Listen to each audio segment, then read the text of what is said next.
Ladies and gentlemen, boys and girls, children of all ages, and everybody else all across the world, welcome to the first ever 8th episode of the Screen and Pitch Project featuring your hosts, M, G, K, and.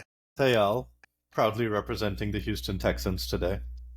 Oh, nice. Tayal, why do you think Batista and the band Green Day would never perform at the Kumbh Mela, Mecca Medina, or New York Times Square? Not sure. Why wouldn't they? Because they like to walk alone, and these are all places where you will most probably never walk alone. And another place where you will probably never walk alone, or so they claim, is the mythical Anfield, the home of Liverpool Football Club, which is the club we're going to discuss today because we are counting down our 10 favorite Liverpool players of all time. What are your thoughts on Liverpool Football Club? What do you think about them? What are your feelings towards them? So I would say Liverpool, unlike some of the other rival clubs, doesn't bring out that hatred within me. Because for most of my football fandom, especially when Chelsea was dominant, Liverpool was not really a threat. They always had kind of likable players. Because they weren't a threat, they didn't like really bring that anger out of me. And also, unlike Manchester United and other clubs, their fans were also kind of meh. So Liverpool has always been kind of a club that's there. They do their little thing in the Champions League, yes, 2005, whatever. And it was fun when they hadn't won a league because all they would talk about is 2005 and nothing else. So a little disappointed that they did end up winning the Premier League, but definitely much more of a cordial relationship than I would say any other rival club. Yeah, same, right? I think for me, there's a lot of parallels between Liverpool and Arsenal where when Chelsea and United and then City and United were duking it out, we were like third and fourth place teams. We share a mutual dislike for Man United. Uh, I feel like Liverpool, basically, in the 2 decades that I've been watching football, they were like Arsenal, but with greater standard deviation. So their lows were much lower than ours, but their Yeah. highs have been higher than ours. But they've always been fun to watch, and they've always had some really fun players. So for me, honestly, as far as top 10 lists so far we've done, this has been the easiest one for me because there's just so many Liverpool players that I like. And they have enough players that you can make a top 10 list, and it's not like, say your own club where it's so hard to make a top 10 list because there's so many more than 10 players that you like. So, yeah, I think I'm looking forward to talking about some players that were really, really fun. Yeah. But, before we get started, as always,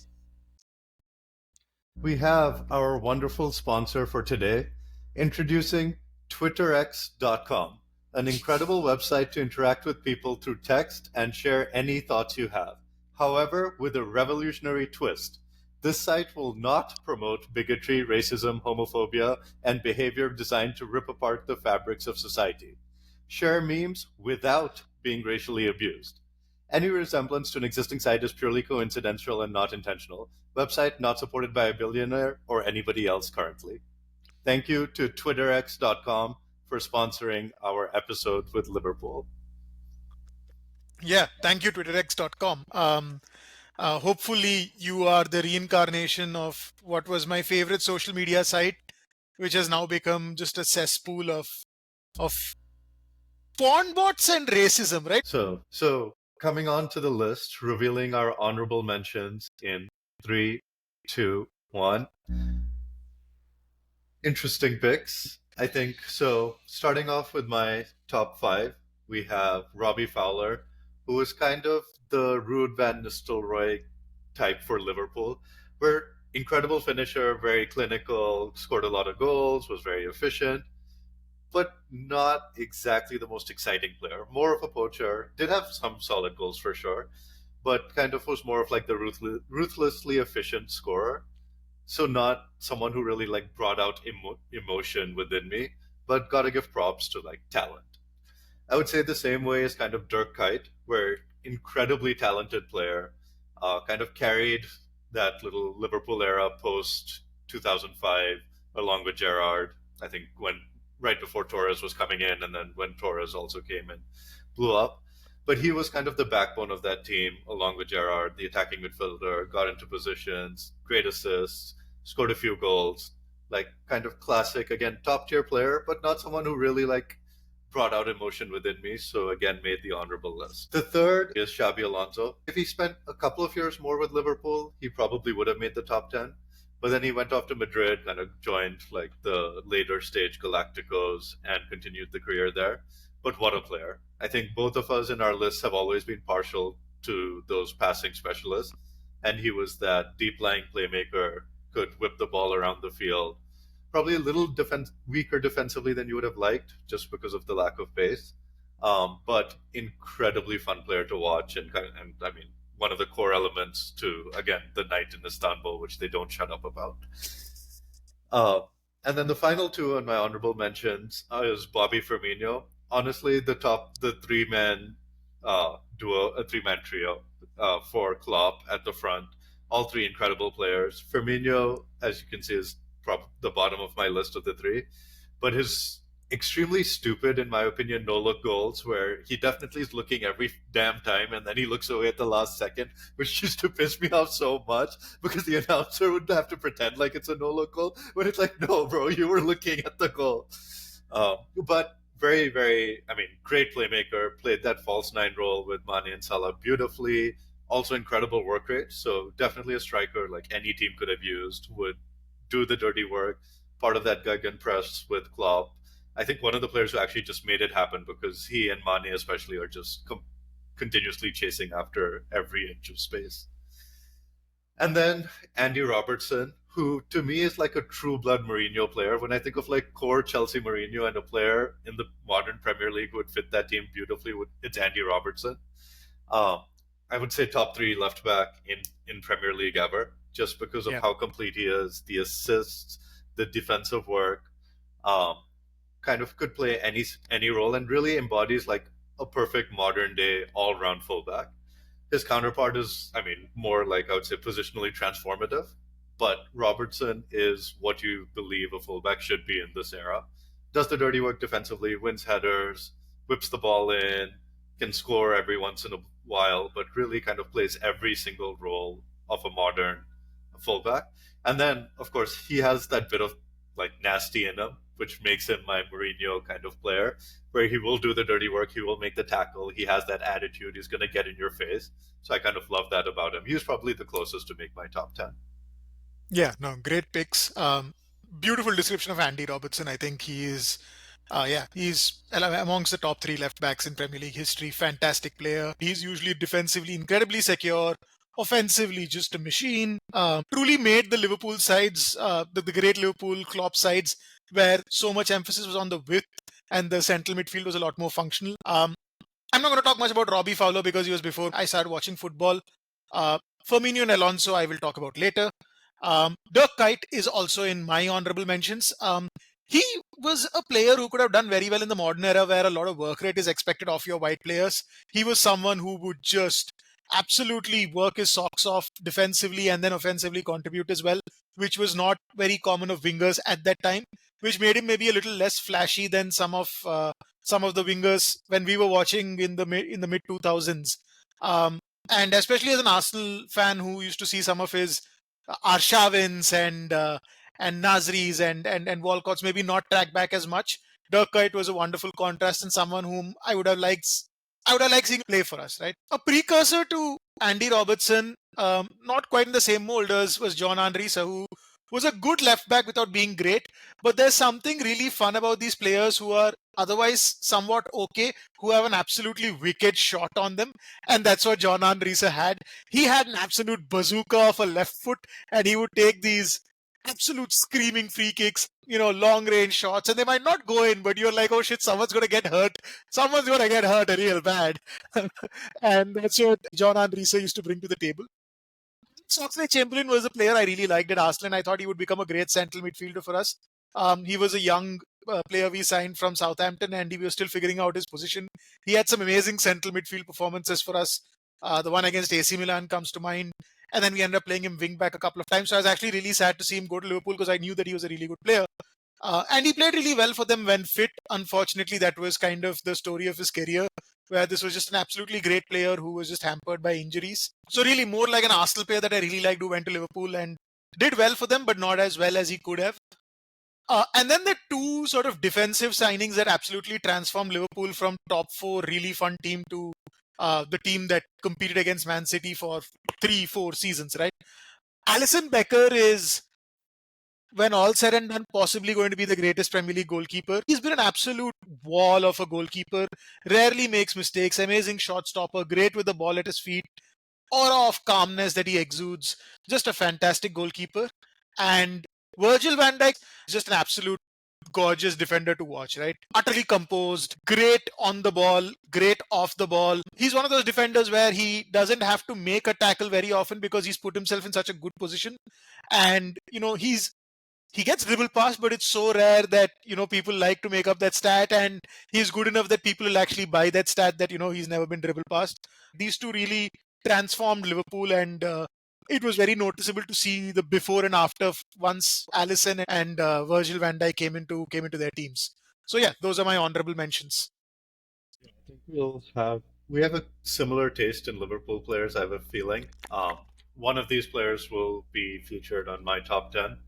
Risa was someone I did consider, but I don't have that many strong memories of that era. I do remember him of like a left-footed David Luiz, as in a defender who just thunder blanks the ball. But yeah, solid player. I think VVD and Allison, of course, industrious, transformative. So I think let's move into the top 10. Yep. So number 10 in 3, 2, 1. Interesting. We get the only second time ever of the same player. So the reason I said whip is the song "Watch Me Whip, Whip, Watch Me Nene" could have been written about Philippe Coutinho, because this boy had curl on his shots. Whether they were free kicks, corners, long shots, the curl on them was so fun to watch.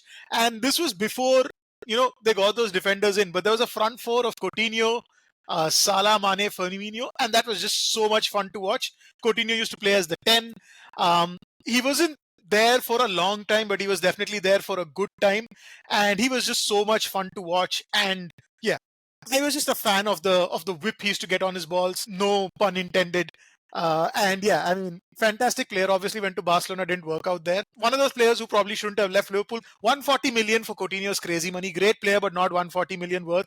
But to reinvest that in Alisson and Van Dijk was fantastic business by Liverpool. And yeah, I mean, really, like you said, the man who started the Klopp era, or really kickstarted the Klopp era, right? So yeah, Coutinho was a Yeah. great player to watch, and he's my number 10. Yep.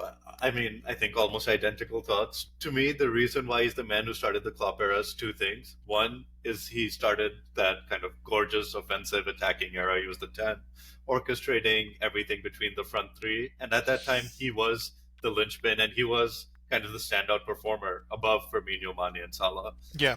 That first club season, he was the one really kind of the engine making everything happen. And then the second reason why he's the man who started the Klopp era is because of being sold to Barcelona.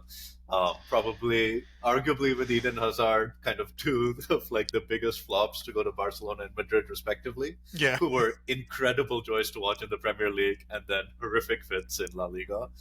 But that money came for Van Dijk. Alisson transformed Liverpool. But seeing him score free kicks, whip the ball in, especially at his height, where it really felt even more kind of impressive at his like diminutive size against all these giants, just curling it around, getting it into the corner. One of the most kind of aesthetically pleasing players, I would say. Just Yeah. the way he moved on the ball, it just seemed so effortless. So there are some players who make football look difficult. Coutinho was someone who just made the game look so easy, sometimes too easy. Um, but that's why he's in the top 10. He just had that flair about him. Yeah. Let's move on to number 9. In 3, 2, 1. So my number 9 is Martin Schurtel, who was this terrifying set piece monster. You had no idea what he was doing. You had no idea why he wasn't called for 10 fouls a game. He was just constantly climbing on the back of the attacker. But he had kind of that attitude and fire, which again, as a Chelsea Mourinho fan, I loved. I don't think he was ever quite good enough to like be in that kind of top tier defender discussion. He would make a ton of mental mistakes. He was a bit all over the place, but just that attitude and kind of grit on the field is something I always enjoyed watching. And he kind of embodied that like no nonsense. And I think he wasn't quite dirty. So there is like that borderline, like where it goes to Pepe level and even sometimes Ramos level, where you get dirty. he kept it kind of clean, but right at that borderline where I'm just like, okay, it's acceptable. He's not really trying to injure someone. Yeah. He hates strikers almost as much as he hates vowels.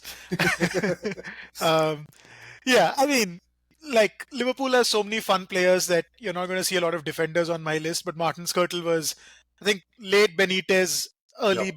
Brendan Rodgers era, no nonsense, perfectly acceptable defender for a Champions League contending side. Just like an all round solid defender, right? Sadio Mane was of a different caliber, though he was way better than just contending for the Champions League. He was someone who was good enough to win you a Premier League and a Champions League, and he was an absolute killer, right? A lot of the Liverpool players that you'll see, especially the attackers and all these guys, they set the pulse racing, whereas Sadio Mane had an ice cold quality about him, where he was maybe not as flashy as Coutinho or Firmino or Salah, but he was so deadly, and everything about him felt like, okay, how am I going to be as effective as possible to get in front of goal and just score? And at his peak, he was one of the best wingers, if not the best sort of left winger in the Premier League. And this was at a time when there's Son, there's like peak Sterling, and Mane was up there and at his peak better than them in my opinion. Um, and yeah, just an amazing player, right? Yeah, see Sadio Mane higher up in my list. Absolute phenomenon on the pitch and just everywhere at all times. Like you Yeah, will feel his presence in every single game. yeah, cool. Okay, moving to number 8 in three, two, one. So the guy who really made the Klopp era work, right? The false nine, right? Like you have Karim Benzema in La Liga, you have Messi, obviously with Pep in the Barcelona system who did this. But in the Premier League, it was Bobby Firmino. Just an absolute joy to watch. Who really, made Mane and Salah the goal-scoring wingers of the mid to late 2010s in the Premier League. Some of his assists and his skills to me are more like iconic than his goals. He didn't score a lot of goals. He used to get like double digits every season, but he'd also get double digit assists. There was one like with Salah where he do like a no look back heel assist, absolutely brilliant. Super intelligent, super hardworking. Came across as a very no nonsense sort of clean player up front. And yeah, I really like these kind of players who are like technically clean but also very clever on the ball, where it feels like if they're not going to score or assist, they're going to keep the ball, they're going to make a decent play, they're going to help bring their team up the pitch in their own way through their intelligence and their movement. And Firmino for me was in a lot of ways the emblem of at least the early Jurgen Klopp era. Oh yeah, definitely. And just look at those teeth shining away. Yeah, Firmino is kind of the player any club could use yeah, because he was just so versatile. I mean, you could play him even as an attacking midfielder. He was someone who could fit every single role. So I think that way Brain is very apt for a player like Firmino. My number 8 is Stevie G, Steven Gerrard, probably the greatest or second greatest Liverpool player of all time. I mean, Kenny Dalglish and now Salah will probably come close. Uh, but the reason why he's only number 8 is because I just got so sick of the Gerrard, Lampard, Scholes discussion, and especially Gerrard and Lampard, who I do think were at least end output wise a little ahead of Scholes. Just the discussion got so toxic and frustrating that you just had to kind of hate Gerrard as a Chelsea fan. yeah, But at the same time, you can also appreciate at some level that this guy was just born to play football. He had the body for it, he had the mind for it, he had the defensive work rate for it. He could make every pass in the book, he could shoot any shot you wanted. He's like one of the most complete football players I've ever seen. If you had to clone someone 11 times and make a team, it would maybe be Steven Gerrard. I think he is right up there in yeah, terms of who you would want in that role. The captain for Liverpool in the lean era between the mid 2000s to before Klopp came in. But he was the player who, I mean, there was just massive respect from every single fan base, every single club. You just knew this guy is an absolute world class talent, just too loyal and stuck in a bit of a mediocre environment. But the couple of seasons where he did have that partner, where he did have that Fernando Torres to make those runs, oh, then you saw him just unleash that right foot, unleash those incredible long balls that just unleashed a defense at an instance. So number 8 for me, Stevie G. I'm assuming he'll be higher up for you. Oh yeah, yeah. Stevie G is higher up for me, and I will talk about him then. I will just say this: he's, for me, indisputably the greatest Premier League player to have never won a Premier League. Yeah. Oh yeah. No Yeah, chance. No doubt about it. no doubt. But yeah, I'll talk about him later. And you might not like my opinion about the Gerrard Lampard Scholes debate, but I will articulate on that later. Oh, contentious times ahead. Okay. Moving to number 7 in three, two, one. So for me, it is the big friendly giant, Mr. Overhead Kick, Peter Crouch, who was again one of the strikers in Liverpool's leaner eras. As you can imagine, maybe some of the Klopp players are going to end up a little higher up, but he was just a presence on the pitch, and but so intensely likable. Yeah. He just seemed like one of those guys who's just happy, like, how the hell did I end up here? But I'm this little giant playing with everybody else. Scored fewer headers than I would have thought, even though he was so big and just had such a presence. But did solid build up play, was definitely kind of more, I would say, fan legend rather than like an all time Premier League great. But because of his size and personality and likability, he was just someone that I always just enjoyed seeing on the pitch. Like if Peter Crouch scored a goal, I wouldn't even against Chelsea, I wouldn't even feel that bad. I'm just like, okay, cool. I don't remember him scoring a goal against Chelsea, so maybe that helps as well. But he was just kind of this nice little striker. I mean, nice giant striker, but just an intensely likable player. And that was what Liverpool represented for most of my Premier League fandom. Like very likable players who played really hard, but weren't a threat until this German manager came in. Yeah. I don't really associate Peter Crouch too much with Liverpool because he played for Portsmouth, Yeah, he Tottenham, jumped Stoke. around. Yeah, I just really liked him too. I yes, like him more off the field than on the field. Because he was okay but not great. But yeah, yeah, I mean, otherwise really likable, super funny, right? So yeah, completely understand why he's number 7. My number 7 is a player I'm an absolute fan of, and I will say this: I love Kyle Walker. I think he's an incredible fullback, and he is the greatest right back in Premier League history. But when all is said and done, Trent Alexander-Arnold should be heralded as an absolute revolutionary in his position. Everything we see today about fullbacks, tucking in, playing in midfield, doing so much more than just running up and down and supporting the winger is because of this guy. Defensively pretty okay. I don't like the whole, oh, he's not defensively good. He's defensively more than adequate. But what an absolute magician on the ball, right? The free kicks, the long passes, just an absolute weapon to have Trent from deep in his own half put across like a pinpoint ball to Sadio Mane or down the line to Salah. What a weapon, and so hard to defend against, right? He can play right back for any club in the world, and he would play in that position for any club in the world, and he would indisputably start for any club in the world, and this has been true for the last 3-4 seasons, right?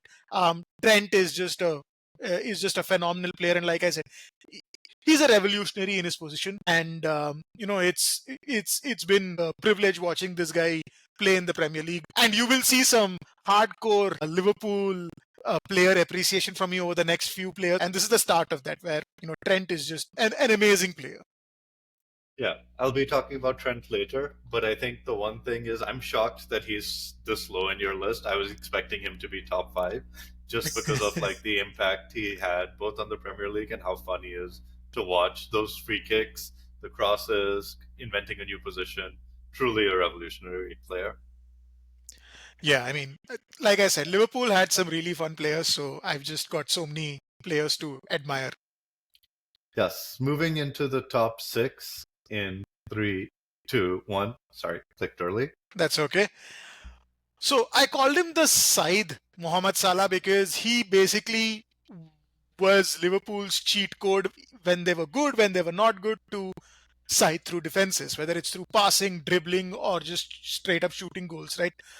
Mohamed Salah walks into any all-time Premier League 11. Can lay claim to being the second greatest attacker in Premier League history after Thierry Henry.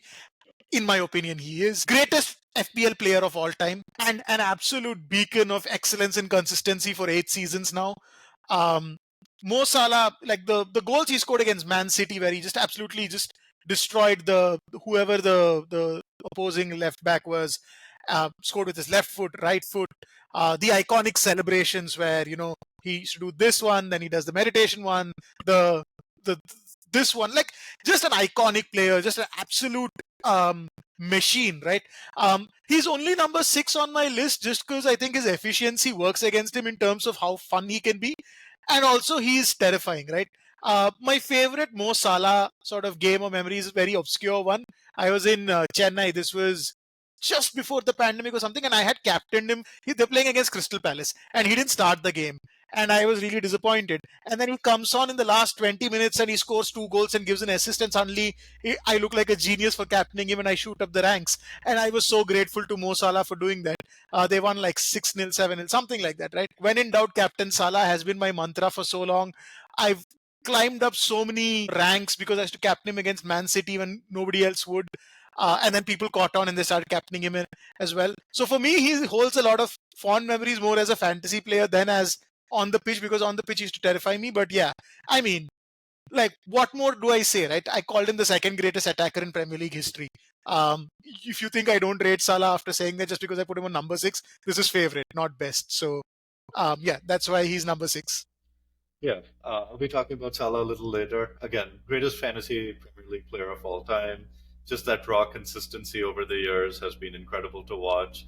From that Chelsea skinny winger who looked like couldn't handle the physicality of the Premier League to shirtless, ripped Salah tearing through Premier League defenses. My number 6 is a corner taken quickly, the man of many, many moments when Salah was injured during that Barcelona comeback. But to me, probably the most revolutionary Premier League player of the last 20 years is Trent Alexander Arnold. In terms of kind of inventing like the false back position and playing as a midfielder, uh, being defensively strong enough, but then providing a completely new frame of attack.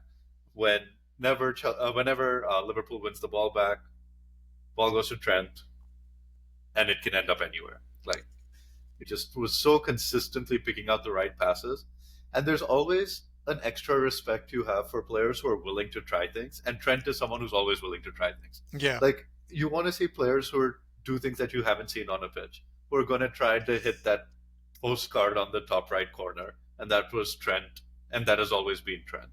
So in terms of pure watchability, I would say it's not even a question of who the greatest right back is.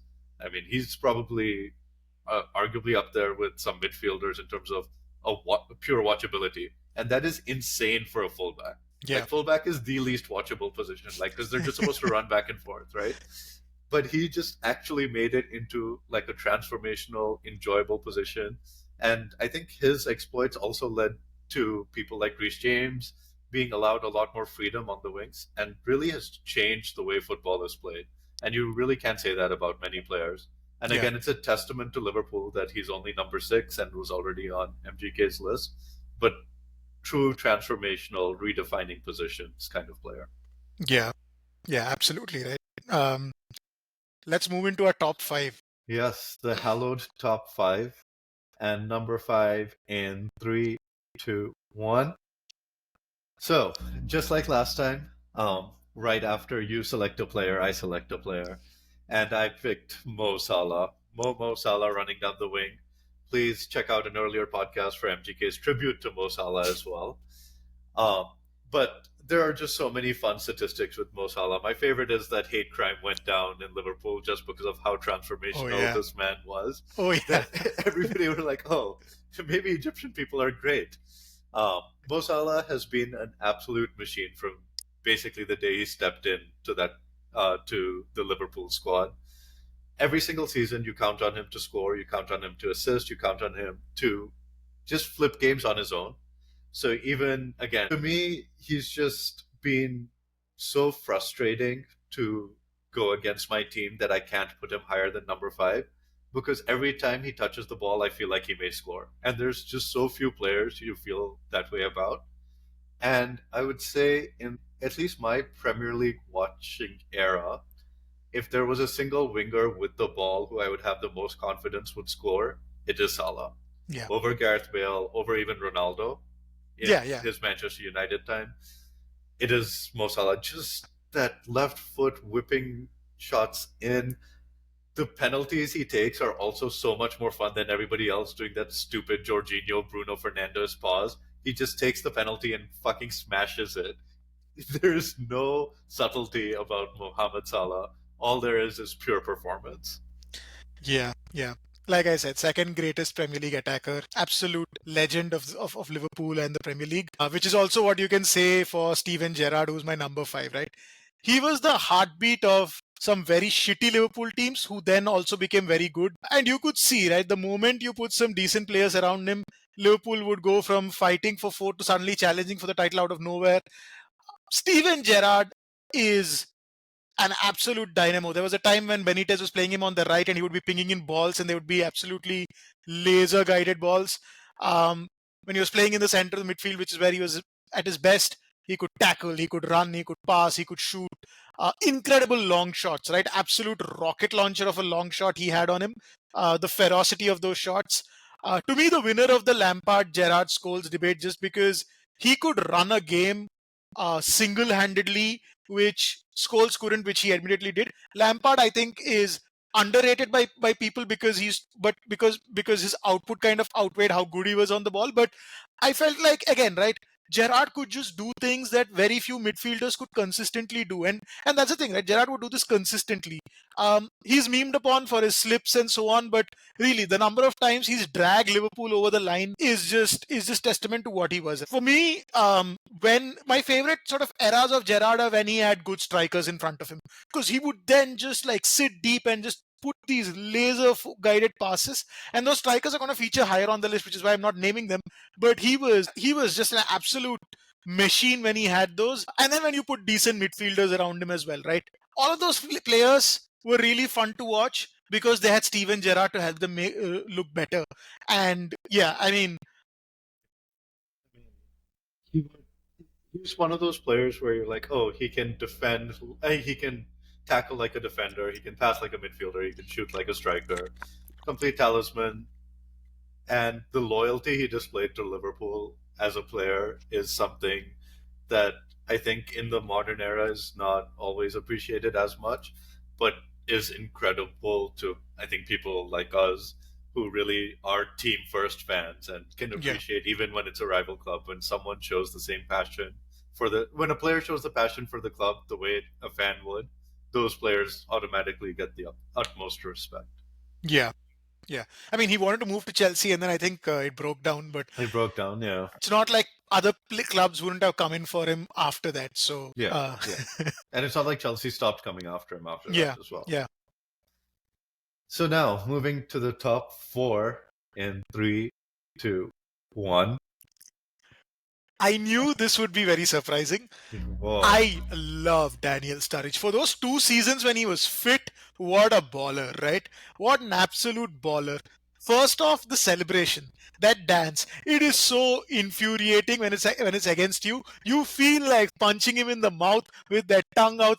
And he was so good. Injuries ruined this guy. He should have, I don't know if he did, but he should have been the England starting striker with like maybe Rooney playing behind him at his absolute peak. His absolute peak was the 2013-14 season where he scored like 20 odd goals in the Premier League. When he was fit, he was an absolute fantastic striker. That left foot, he could dribble. He was a really good dribbler. He could really dribble past defenders, which is really rare for a central striker. He could beat a man with sheer skill.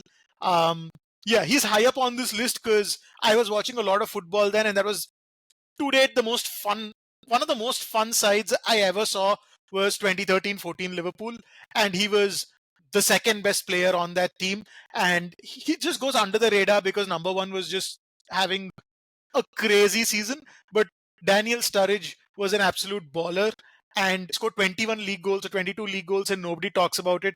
Had he stayed fit, he would have been a bona fide legend, and it's a pity that his career didn't hit the heights that it could have and should have given his injury problems. Yeah, I think it's just the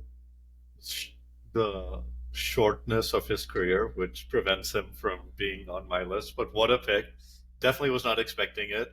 But that 2013-14 Liverpool team was iconic. Definitely one of the most watchable teams, one of the best, most fun teams not to win a Premier League title. Yeah. And he was terrifying. Like, he actually, for that short stretch, felt like what was going to be a top striker for years to come. Like, this was just going to be the beginning. He was going to be a dominant kind of Premier League long term striker. Just because of the injuries, it never ended up happening. My number four is one of the biggest Chelsea disappointment ever. And the reason why he's a Chelsea disappointment was because of how incredibly good he was at Liverpool. He was arguably the best striker in the world for a short span because he could do everything. He had incredible long range goals. He was a poacher. He was in the right positions at all times. He could lay the ball off. He was just a striker personified and seemed to have so much fun doing it. Those Gerard Torres teams, just every Torres goal was just joy. Joy on the pitch, joy with the fans, and just pure joy in his blonde highlights and blue eyes, just sparking like life and excitement into everyone. It was really disappointing then to see like what happened at Chelsea, but that era and that period in Liverpool, I genuinely think he had an argument and probably was the best striker in the world. Yeah. He had his run with Spain at the same time as well. It was just pure unadulterated joy. Like there's no other way I can really describe Torres, but it was just someone who seemed to just be enjoying every second on the pitch, just kind of displaying his talent and how dominant he could be. I'll talk about Torres very shortly, so we can move on to number three. Number three in three, two, one. So, to me, out of the front three of Liverpool, the one who always terrified me the most was Sadio Mane. And that was because he was so goddamn relentless. Like, I have never seen an attacker with that relentlessness on like every single moment of every single game. He had the skill to finish. He was a great attacking option. He would play well with Salah and Firmino. But what would I think drive me insane and why I loved him the most was that defensive work rate as a winger, which was a complete polar opposite of Eden Hazard, who's my one of my favorite players ever. But he just felt like he could overpower a game. Like you could see like that force of will come out. And those are the players I like the most, where you can like see that passion, that will coming out on the pitch. Generally seemed like a very great guy off the pitch as well. Did a lot of work for his community back in Africa, and just someone who I had just so much respect for because he was never gonna give you an inch. He was gonna take like 10 miles if you give him an inch. Like you cannot give Sadio Mane one opportunity. And I always, whenever Chelsea played Liverpool, even though Salah had more talent, was a better goal scorer, Mane just was like, oh, if it's a 50-50 duel, Mane is getting the ball. If it's a run out, Mane is getting the ball. He's just everywhere at all times, driving me insane. Yeah. I mean, like I said, right, there were so many, exciting players at Liverpool, and he made my blood run cold. Yeah.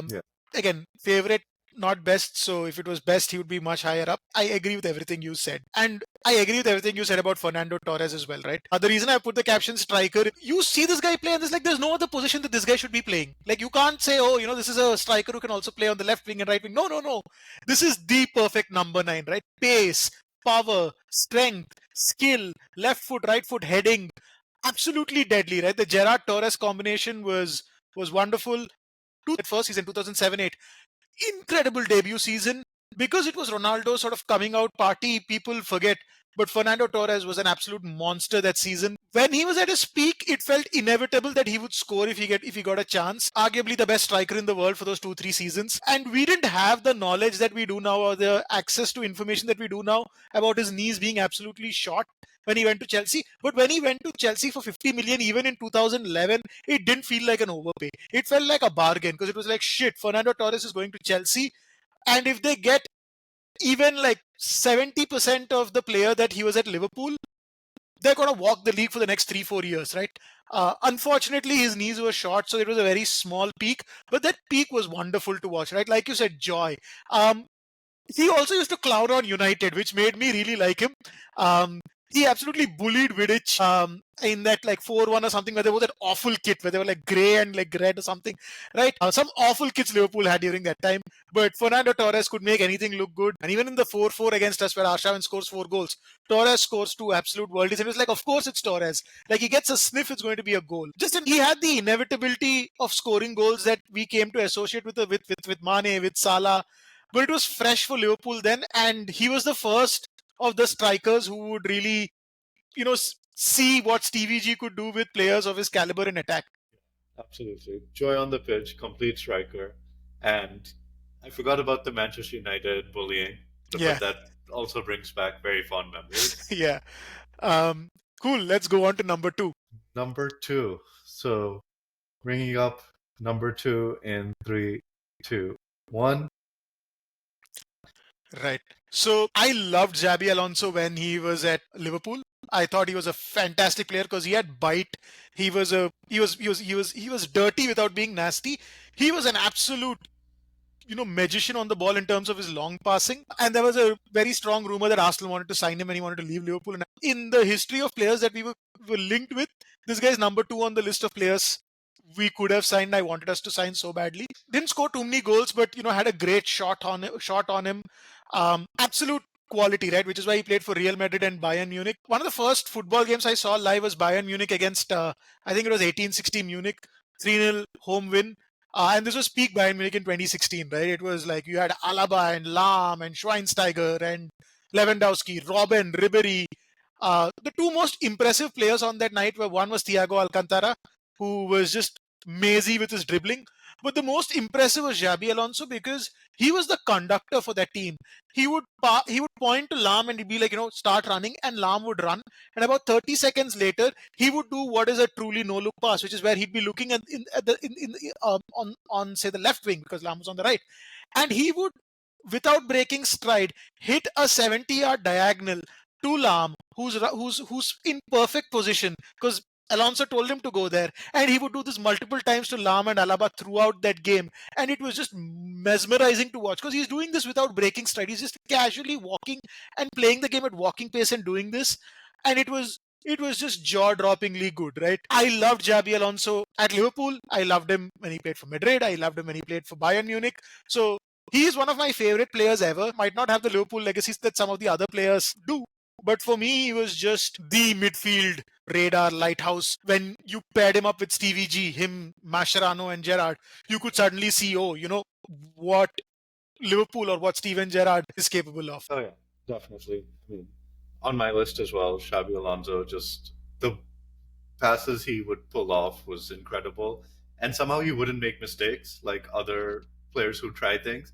Every single time he would try those audacious passes, they'd be inch perfect, kind of like a Pirlo equivalent, I would say. Never got Pirlo in the Premier League. I think the Yeah. closest thing was Xabi Alonso. Yeah. And just one shout out, right? Like, he was so good that he would start for Spain in like the Euros, the World Cup, and nobody would bat an eye. He was Yeah. that good. In a team dominated by Barcelona and Real Madrid, and like Barcelona players majorly, this guy, even when he was playing for Liverpool, was starting for them because he was that good. Oh yeah, definitely. Huge part of the World Cup squads as well. Yeah. My number two is the first player who really received those beautiful Stevie G passes, and my, I think would be a surprising pick to most is Michael Owen, and that was just because when I first started watching football, and that is like basically 99 2000, he was the prodigy, and he also looked 15. He was 18 and 19, so it's not like he was that much older, but he looked 15. But he had this insane pace and insane confidence on the ball. Second youngest player to win the Ballon d'Or, deserved, undeserved, who can say, but last English player also to win the Ballon d'Or. He was just so electric on the pitch to 9-year-old me, and that still kept like a lasting memory in my brain. Even though he got injured often after that, flop at Real Madrid, horrible pundit, and basically seems to be one of the most dull people commenting on football. But those 3 years of just performance on the football pitch, the way he could finish with both feet, the he didn't have too many like step overs and tricks, but he was just ruthlessly efficient on the ball. And that pace and that joy with the youth was something that just appealed so much to like 9 or 10 year old me. And he was very different from the other strikers like Robbie Fowler, Ruud van Nistelrooy, even like Chelsea's Hasselbank. I mean, there was obviously Thierry Henry who was in a different class, but most of the other strikers at that time were more poachers. It wasn't, you wouldn't see someone making the runs that he did, especially in that era of the Premier League. So, just more of a shout out to my childhood, even though he's had probably pretty mediocre 23 years after 2001 and he was only 21 then, so not the biggest endorsement, but sometimes you have to like take things back to when you first became a fan, and Yeah, he was electric at that time. yeah. His peak was before my time. I've seen the highlight reels, but for me, Michael Owen is the guy who played for Newcastle, the guy who scored the late winner for United against Man City, and the guy whose video of him bullying like a youth goalkeeper went viral. That's who Michael Yeah. Owen for me is in my head. So yeah, no, I mean like, but I know how good he was, right? I mean, I've seen the videos, and yeah, he was electric, right? So yeah, fair enough. And again, it's favorite, right? So Yes, you know, yes. So number one, I think it seems like a very, very high chance that we may have picked the same player as yeah, our favorite Liverpool player of all time. yeah, Unveiling it in three, two, one. Who else but Luis Suarez, yeah. the author of the greatest single individual Premier League season, in my opinion, which is the 2013-14 season. Did he beat up on minnows? Maybe a little bit, but what an electrifying player for one season, and I don't think anybody has matched those heights in terms of pure dominance, presence, inevitability, desire, ruthlessness, anger, emotion. Luis Suarez just brought out everything 110%. It's like turn the dial up to 10, turn it up to 13 instead when Suarez is involved. I think every single opposing manager seemed to want to murder him. He would pull off any dirty trick. I mean, it's hard to describe the goals that he scored during that season as well, from like the halfway line to free kicks to completely audacious no look. How did he score this? Flick ons. It was every single type of goal. And then on top of that, also creating tons of goals for Sturridge. I mean, I would say Michael Owen was the first kind of recipient to Stevie G, and then to me, Luis Suarez was really the end of the Stevie G era, and that bookend of getting an incredible, fast, pacey striker at the start, but then someone on a whole different level at the end, a completely different level. I mean, to me, Suarez at that point was the third best player in the world, and he proved it during the Barcelona seasons too, where he's basically almost as dominant as Messi when he moves there. Yeah. Just it's hard to describe how impactful one striker could be, because it's a game of 11. This is not basketball where one player can dictate everything. But for that season, Suarez was like a basketball player, which one player just dictating what is happening on the pitch. Yeah. So the reason I wanted to go last is because I'm a Luis Suarez fan before Luis Suarez came to Liverpool, right? I became a Luis Suarez fan in the 2010 World Cup because he handled the ball against Ghana. That is sacrifice. I love you for doing that. He stayed in the near the dugout with his shirt over his mouth, and then he celebrated wildly, knowing that he'll miss the semi-final. This is the fighting spirit that I love. I loved Luis Suarez because he went and bit fucking Branislav Ivanovic and Giorgio Chiellini, not some minnows, right? He went and took a chunk out of absolute man monsters, and both times he pretended like he was hurt. I loved him for that. Was it morally reprehensible? Absolutely. But you know what? I don't care. You know why? Because Luis Suarez would bash your grandmother's skull in, his own grandmother's skull in, and then his own for good measure, just to win against Stockport in the League Cup third round. And it was fine. That's who he was. An absolute demon who would do anything to win. And then they used the Torres money to sign Andy Carroll for 35 million, Liverpool, and this guy for like 15 or 20 million. And he was a little wasteful in his first couple of seasons, but he kept getting chance after chance. We paid when we bid 40 million plus £1 for him. I was like, oh shit, just pay 50, pay 55, pay 60, get him. It's fine because I am a Luis Suarez fan. I love this mental basket case of a player. What are they smoking at the Emirates? Fair enough, bro. And then he drops the all-time great Premier League season. Absolute demon, right? Destroyer of Norwich. Yes, he used to bully small teams, but he was just relentless, right? Absolute demon work rate, great creativity, insane finishing. He would be breathing down defenders' necks, harrying them, pressing them. He could score long range, short range, great dribbles. And then he went to Barcelona and then he tore it up. I will do you one better. Luis Suarez, in my opinion, is the fourth greatest player of the 21st century. Messi, Ronaldo, Thierry Henry, Luis Suarez. Right? Ronaldinho, maybe fifth. Luis Suarez, for the sheer longevity that he showed, the sheer destructive goal scoring prowess. Of course, Atletico won the league when they signed him from Barcelona. They won the league. He scored 21 goals that season in the league. Why? Because he's Luis fucking Suarez. He had a sense of humor which wasn't readily apparent. When David Moyes called him a diver, he went and dived him after he scored a goal. Absolute legend. The number one player that we bid for that I wanted us to sign. Maybe we wouldn't have gotten Alexis Sanchez and Mesut Ozil if we signed Luis Suarez. No problem, bro. It's fine. Give me Luis Suarez. What an all-time this is an all-time great player. Not Premier League, not Liverpool. This is an all-timer that played in the Premier League, right? You talk about the greatest strikers in history. This guy is up there, right? He's up there in the conversation for top 5, top 10, right? Like in the modern era, there's like R9 and Thierry Henry and then Luis Suarez. He's better than everybody else who played in this era. Absolutely, man. I think even watching him late career with Atletico, where it's just like he's slow, he should be ineffectual, who just randomly come up with a goal out of nowhere from pure desire. When you're just like, why is this guy even playing? Because like you can see he has physical limitations now, but the desire just hasn't gone away and will never go away. And he would just come up with like these ridiculous end of the like towards the end extra time goals to save Atletico time and time again. And that was end of career Suarez. I think the person I usually think about between Suarez, or the third greatest player of the era, is between Suarez and Lewandowski. I think Lewandowski is like just machine-like output year after year after year after year is also something to be respected. But to me, it's between those two players in terms of after Messi, Ronaldo, Neymar just too injured. Everybody else falls away.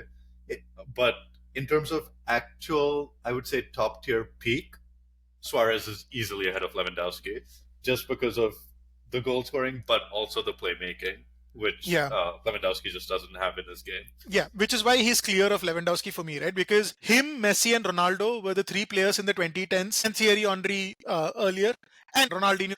These were players who could take on entire defenses by themselves, and they also had the output to boot. So you needed entire defenses, or you needed 2-3 players to stop them at their absolute peak because they were just that good on the ball. They were just absolutely intelligent, wonderful players. If they decided to be midfielders, they'd be the best midfielders in the world. If they want to be wingers, they'd be the best wingers in the world. If they want to be strikers, they'd be the best strikers in the world. Lewandowski is a great out-and-out striker. Fantastic player. Like I said, this is not even just favorite Liverpool player. This is like arguably one of my all-time favorite players, right? I love Luis Suarez, and that's why he's number one. Yeah, no doubt. Suarez was a no-brainer. This is his number one pick, I think. Yeah. Liverpool is, I would hold my hand up and say, especially Klopp era Liverpool, most fun to watch. City, probably the better side, but too surgical and too clean for my liking. Liverpool was so much more fun. There was so much, and that's why this list was easy, for me at least. Yeah. I mean, Tuchel and Chelsea had good success against City. Yeah. But never had the guts to take the game to City. That was Liverpool and Liverpool alone. Yeah, there were a couple of teams in the Champions League who would try it, but in the Premier League, it was only Liverpool and only Klopp who had the guts to take City on and take the game directly to them and not push get them back. and not get shot. Yeah, and not get torn apart by it. Like not get torn apart. Teams that tried it would get torn apart. Yeah. I still remember the one time when Chelsea tried it and we were down like 6-1. It felt like the first half wasn't even done at that point. Yeah. So, Liverpool is like the nice cousin in the Premier League rivalries. Yeah. Just like, evokes good emotions, has always been like a solid club, fun to watch. Liverpool is like the fun cousin who you enjoy watching. Yeah. Arsenal was always like the rival, the kind of London rival. Yeah. Manchester United was just the person you want to beat up, Yeah. who you despise. Tottenham would be like the harmless, irrelevant little person trying to fit in on the side. Basically, at Sangarsh, they are the I'm Lucknow of the Big Six. Like, Tottenham's just happy to be invited. Yeah. But yeah, guys, that's our Liverpool list. Like, share, subscribe, hit that notify bell or whatever. Let your Liverpool friends know about this. Let your non-Liverpool friends know about this. Because ultimately, there's not a lot going on in Liverpool because they're famous for just two things: the Beatles and Liverpool Football Club. So this podcast could be the third thing that's famous about Liverpool. Sounds about right.